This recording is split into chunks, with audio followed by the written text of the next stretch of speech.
Excuse me, జీవితంలో ఒంటరిగా ఉండడం నేర్చుకోండి, లేదా ఫుడ్ పని చేయాల్సి ఉంటుంది. ఫుడ్ పంచాల్సి ఉంటుంది అంట, వాడికి నోట్ జరగదు. బ్రో, మన జీవితంలో ఎవరి దగ్గర అయితే స్వేచ్ఛగా పెట్టగలను వాళ్ళనే పెళ్లి చేసుకోండి. ఏమైంది సడన్గా?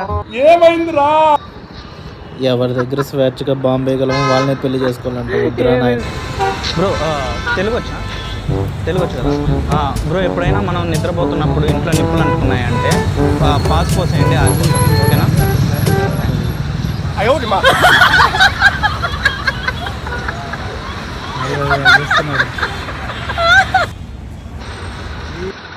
Bro excuse me bro, Telugu వచ్చు కదా బ్రో. ఏంటంటే లైఫ్లో ఎప్పుడు కూడా సముద్రపు లోతు ఎంత ఉందో అనేది మనం టెస్ట్ చేయకూడదు.